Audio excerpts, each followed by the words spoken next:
Praise Lord प्रभु को नाम को धन्यवाद दिए। वेलकम टू आदिवासी गीत यूट्यूब चैनल को पुणी थर स्वागत करुच्ची।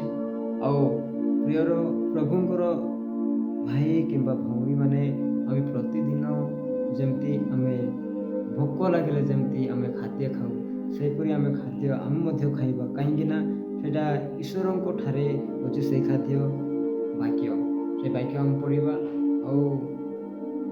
जते जन फियर्स मान देखुं समस्त को मोर प्रेज लॉर्ड प्रतिदिन बाइबल अध्ययन करने प्रभु साहाय्य करती से आपण वाक्य को पढ़ी बुझंतु प्रभुंर ज्ञान हुआ। आसतु आम पढ़ा आदि पुस्तक एक पर्वर तार 21 पदरू आम 31 पद पर्यंत आम पढ़ा जा।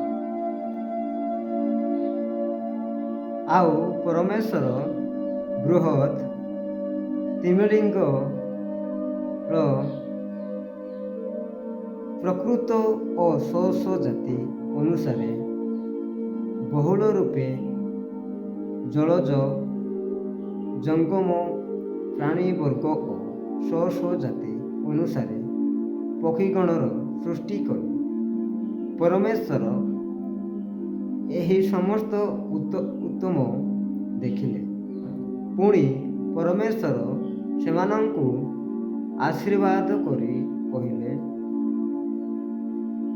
प्रजावंत और बहुवंश होई समुद्रर जल परिपूर्ण कर आउ पृथ्वीर पक्षीगण बहुसंख्यक हेतु तहिरे संध्या और प्राप्त काल हुई पंचम दिवस है समस्त अंतरर परमेश्वर कहले पृथ्वीर स्व जाति अनुसार प्राणी वर्ग अर्थात ग्राम्य पशु और उरगामी जंतु और स्व जाति अनुसार पृथ्वीर अन्य पशुगण उत्पन्न हेतु तहिरे सेपरी है।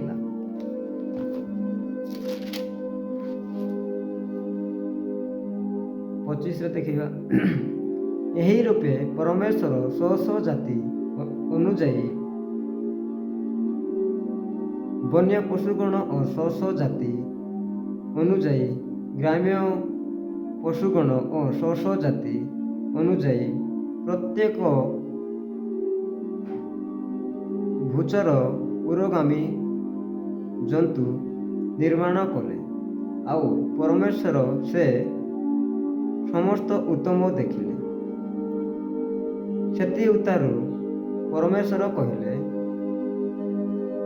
आम्भे माने अपना प्रतिमूर्ति रे ओ अपना सादृश्य मनुष्यर निर्माण करू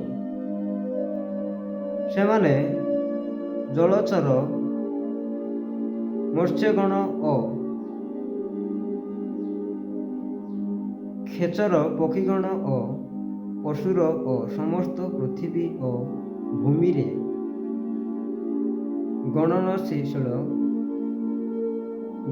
गमनशील सबु उरगामी जंतु उपरे कर्तृत्व करिवे।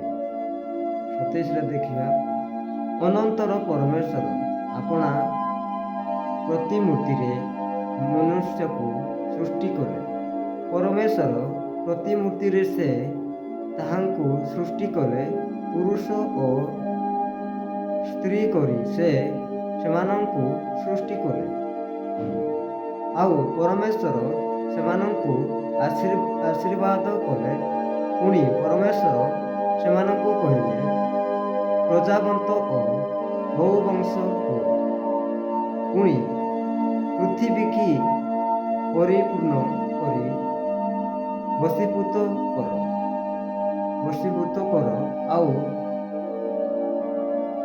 जलचर ମତ୍ସ୍ୟଗଣ ଓ ଖେଚର ପକ୍ଷୀଗଣ, ଭୂଚର ଉରଗାମୀ ଜନ୍ତୁଗଣ ଉପରେ କର୍ତ୍ତୃତ୍ୱ କର।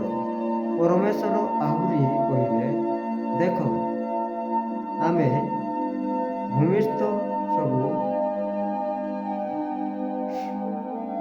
ସବୁଜ ଶାଖ ଓ ସବୁ ସବୁଜ ଫଳଦାୟକ ବୃକ୍ଷ ତୁମମାନଙ୍କୁ ଦେଲୁ, ତାହା ତୁମମାନଙ୍କର ଖାଦ୍ୟ ହେବ। ପୁଣି ପୃଥିବୀସ୍ଥ ସମସ୍ତ ପଶୁ ଓ ଖେଚର ପକ୍ଷୀ ଓ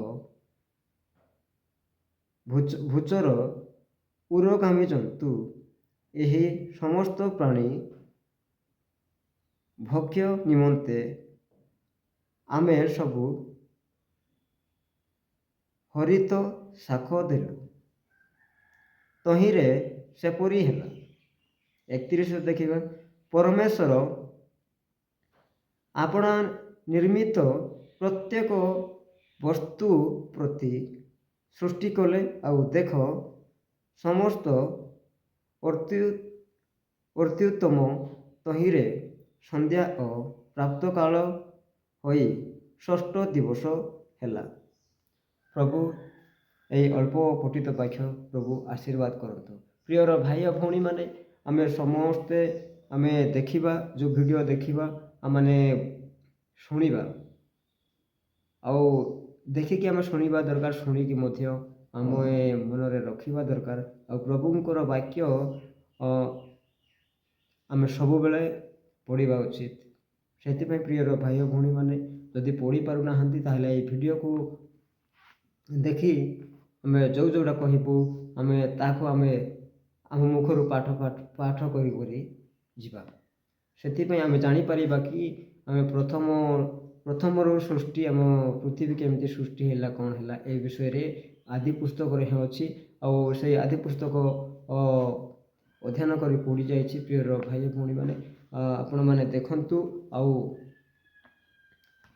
ଏହି ଭିଡ଼ିଓକୁ ଆଉ ଆମ ଚ୍ୟାନେଲକୁ ଲାଇକ୍, ସେୟାର, କମେଣ୍ଟ, ସବସ୍କ୍ରାଇବ୍ କରନ୍ତୁ। ସମସ୍ତଙ୍କୁ ପ୍ରେଜ୍ ଦ ଲର୍ଡ। ଧନ୍ୟବାଦ।